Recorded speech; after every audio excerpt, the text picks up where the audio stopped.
Peace and good morning.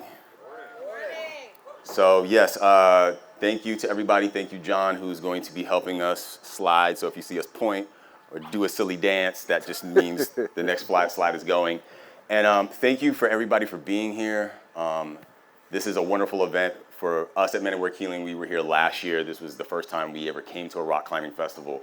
We made so much community. It's been really fun and beautiful seeing familiar faces and being greeted warmly. I feel like, Norm from Cheers, came back in here and it feels like home, so thank you.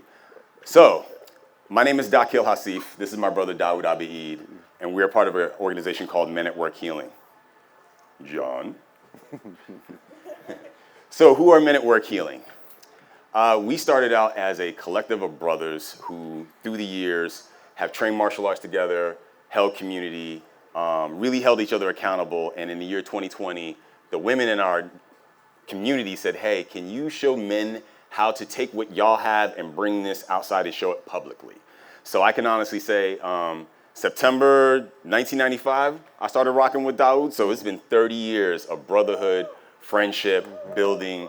He's the uncle to my children. His family's my family, So this is where we come from. And John, if you go to the next slide, John, please. And so through the years, what Men at Work Healing has become is a collective of people doing work in the community. We hold workshops, we hold potlucks, we do all gender events, and a lot of it is through the lens of masculinity. Where we started, it was like, hey, if the world is defining masculinity for us, when do we get an opportunity to define that for ourselves? And that's a lot of what we talked about last year, right?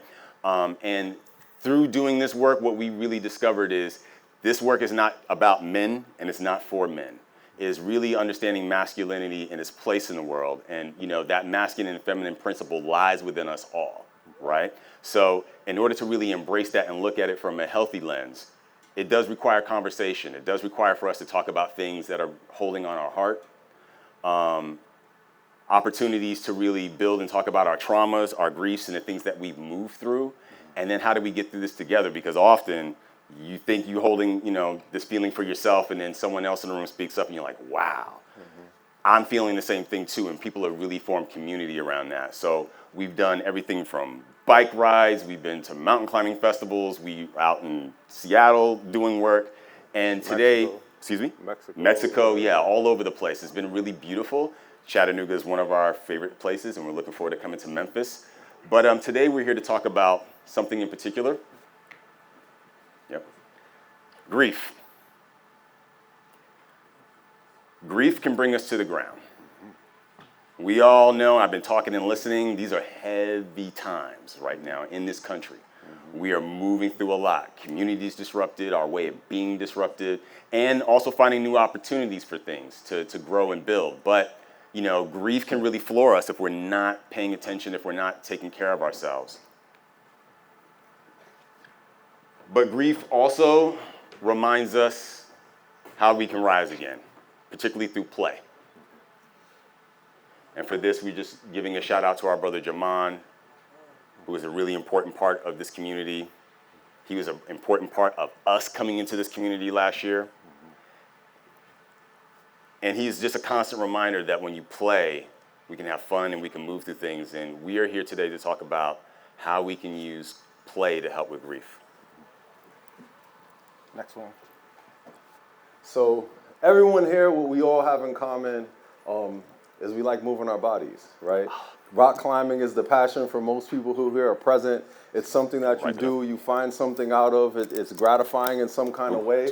But in many ways, we don't think about the fact that when we think of grief, it's also something that's shunned. It's something that looks away, right? That we try to shy away from. But anyone who does a sport understands that grief comes with passion, right? You climb, you work out, you do something, you're going to hurt later. You're going to suffer at some point. You know what I'm saying? But those who are athletes, we choose our suffering.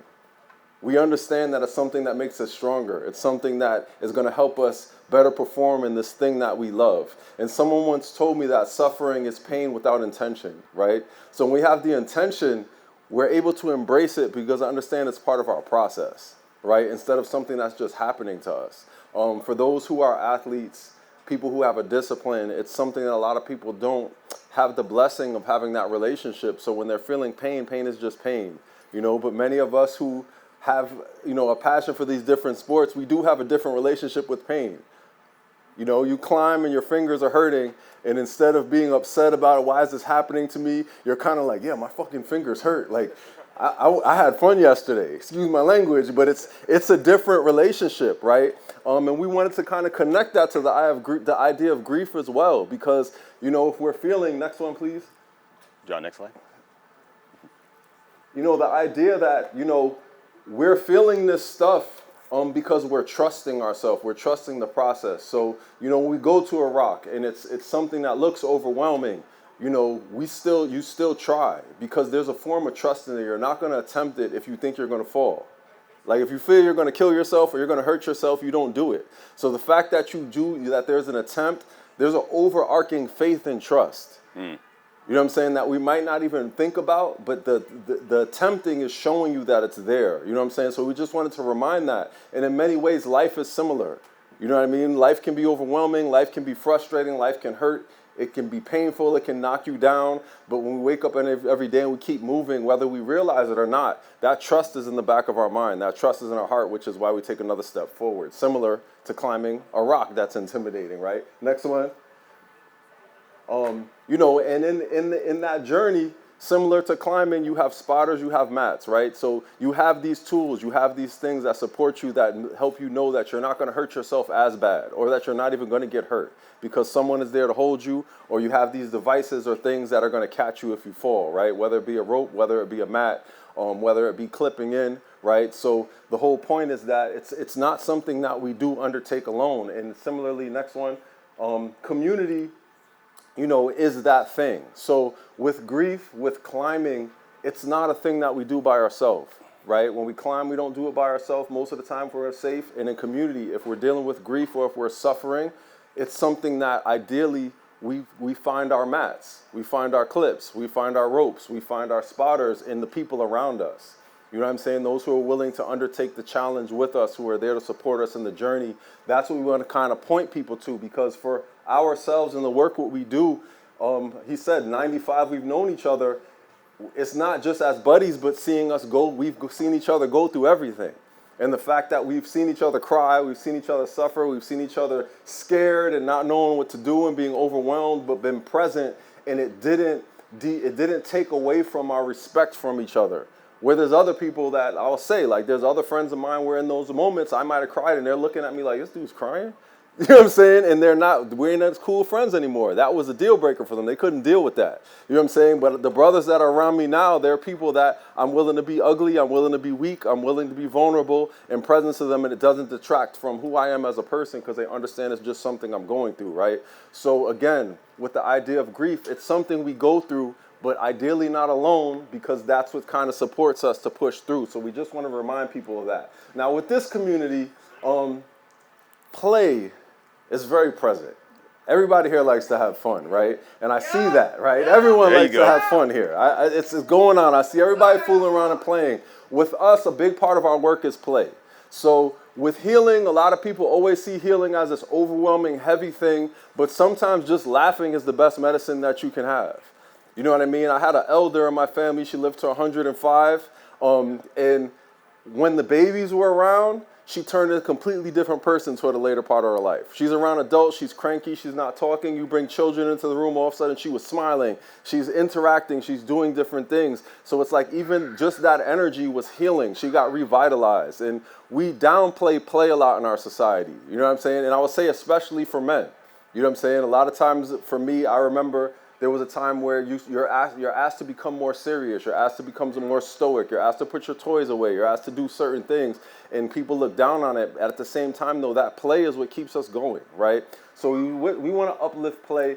We do a thing called alignment. So like Dalkil said, generally we do work with men, but we also do work in community. And one of our offerings that we do is something called alignment, where whatever community we're working with and whatever the challenge may be, whether it may be talking about gender, whether it may be dealing with grief, whether it may be, figuring out how to organize community for a certain initiative, we bring play into that. So the idea is to, how do we find a way to find common ground with everyone, right? Because the reality is we all have something in common that we share as we're having this human experience. Often we're taught to look at the differences and be divisive and speak about that, right? But instead, what does it look like when we come together with people we might see differentness with or adversity with, and try to focus on what we have in common, right? So that's a big part of our approach. So we're going to play a game called Alignment. Is anybody willing or would like to play a game? We're all going to play. All right, so we need crowd participation. You don't have to go far, but it's just something we need a little bit of feedback and participation with this. So let's go to the next one. So is anybody here ticklish? Yes? Okay. So the way we're going to do this is we have a question, and then we're going to have an action that we need you to do in response to the question, okay? So just to loosen up a little bit, you know what I mean, to get together. So everybody, we ask the question, next slide. So if you're ticklish, we need you to do a silly dance. And if you're not, be as serious as possible. So ready? On the count of 3. 1, 2, 3, go. And look around you. See who's dancing and who's not. See your people. Notice your people. All right, stop. So take a note of that, okay? So, I'm not ticklish, so that's why I was being still, all right? I was when I was young, but life made me a little bit hard, I'm going to say, and I lost it. So I'm trying to get it back. Next one. How many people here are in a romantic relationship, have a partner, or someone that you like? Raise your hands. Raise your hands. Don't be shy. Okay? I see some people not raising hands, so you don't like anybody. That's fine. That's totally fine. All right, next one. Are you comfortable farting in front of your romantic partner or a person of interest? I'm being asked to ask the question. Yeah, okay. So you see the prompt. Are you comfortable farting in front of your romantic partner or a person of interest? Next slide. If yes, make a loud fart noise, or hold your nose in protest. Go. Take a look around and see what's going on. Notice your people. Okay, next one. Do you feel comfortable asking for help? This is something that challenges a lot of people. So if you feel comfortable asking for help, raise your hand. And look around, because this is one of the ones that sometimes you notice some interesting things. Okay, I see some hands up, some hands down. Next one. Okay, so if yes, open your arms and scream help. If not, cross your arms and shake no.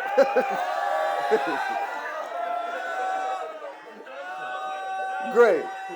So we have a lot of people who are brave enough to ask for help. That's great. Especially for climbing, right? You got to let people know if you need help, because it might not work out well. Next one. Are you comfortable giving emotional support? Raise your hand. If not, yeah, okay, that's Look great. around at each other. So we see some hands raised. In our next activity, check the next one, John. If yes, open your arms. And if the person is willing, give someone a hug. If not, cross your arms and shake your head no. So this is a moment you can get a free hug right now if you want to. Free hug. There we go. Triple hug. Triple hug. There you go. Men hugging. There you go. Exactly. There we go. Hugs are great. If you never tried one, try it out. It's a good thing. I still some people looking for hugs. Get those hugs. Wait. Keep that hug going. All right, keeping it going. A couple more hugs. We're getting a couple more hugs in the mix. Group hugs are awesome too. Aww, There that's we awesome. go. All right.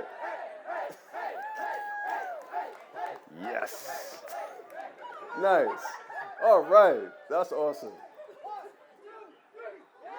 Yeah, there we go. There we go. That's right. So there's strong community here. This is great. This is awesome. All right, so let's go to our next one, John. All right, so how did that feel? Amazing. Amazing? You can give us Awesome, great. That's great. You know what I mean? Anybody else? How'd it feel? How'd it feel? Good?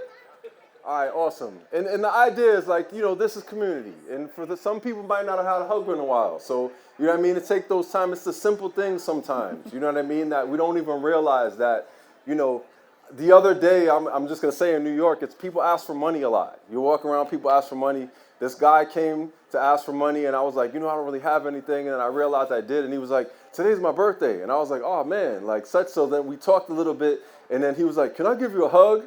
And I was like, yeah. You know what I mean? I gave him a hug, and then he was just really happy afterwards. And I actually was super happy afterwards. You know what I mean? Because I realized, I was like, wow, I don't know what his deal is, but I know it's his birthday, and that must have been a really important thing. You know what I mean? It actually made me feel really good about the rest of my day. So, those are those things that sometimes we forget that when we give, we're also receiving. You know what I mean? It's reciprocal. And again, with the challenges with community and when we're dealing with grief and we're dealing with what's going on in society right now, a lot of people are feeling marginalized, alone, and suffering in silence. It's the simple things of just noticing the people around you and sometimes just giving somebody a hug. You know what I'm saying? And it's that simple. So we just wanted to remind everybody of that. Check to the next one. All right, so just because we've been using this word a lot, we connect it with one thing. Often we deal with death, often is what we deal with, the idea of grief. But grief is just it's a deep feeling of distress with loss. I'm going to paraphrase the words. It's a cause of suffering sometimes. It's trouble or annoyance. It's annoying of playful criticism, right? So sometimes when you're feeling with grief, like the things that are normal, you'll realize that you're just not taking the joke. You know what I'm saying? You're being a little bit more cranky than usual. You don't want to get hugs. Hugs don't feel good. We just wanted to remind people of that as well, because I myself dealt with a serious loss of someone I greatly loved in a way that was abrupt and violent and shocking, and it affected how I was moving through life for a couple of years, and I didn't really realize it. Until someone I was really close to told me how I had been showing up, and I was like, oh shit, I've been grieving. Excuse my language, but I was just pushing through. I was like, I gotta go to work. I gotta do this. I'm good. I gotta be strong. And I didn't really realize how much it had affected the way I was showing up in the world. So we're just kind of wanted to bring this to the table for people, because a lot of us may be experiencing grief due to whatever reason and not realizing it. So it's just a moment to check in and see, is normal when you be playful? Are you not being playful? Or are you finding yourself being annoyed when you usually wouldn't be annoyed with a person who normally joked with you, but now their jokes feel different? You know what I'm saying? And is it really about them, or is it something to check in with yourself and be like, hold on, I might need a little bit of help? You know what I'm saying? So that's why we just, we wanted to point that out for people, because again, we're dealing with a time where it's heavy in the world in a lot of ways, and for some people can just be looking and overwhelmed with it all and forgetting how it's affecting us. And we have to kind of tap in with our playful selves. That's where the remedy is. You know what I mean? It's a simple thing. It's just doing something that brings you joy and something that you love, and being around the people that make you laugh. Next one. So later today, and Dakil will take it away. Thank you. Yeah, peace. So thank you, Dawood. And, again, this is really powerful and important work for us. So it's a real honor to be here. Last year we got to talk and then walk around and talk to people. But today at 2 o'clock, we actually get to offer to the community part of our work. So we're going to be doing a healing circle after lunch. It'll happen likely by the water over there. So what's a really beautiful advantage to being here on this land is nature really does help us process things. The rocks, the land, the trees, and we will be by the water. Water really helps hold information for us, helps hold grief, helps hold pain. So today we're going to have a healing circle. And so for anybody who feels inclined at 2 o'clock, I think we'll probably come to the stage and then we'll go over there and meet. And we're just going to sit down for about an hour. We'll do a little breathing. We'll do a little play exercise, and then we'll talk. And this will be an opportunity to talk about what is on your hearts, what is on your mind when it comes to grief, whether you've lost a person, a job, or anything, in between.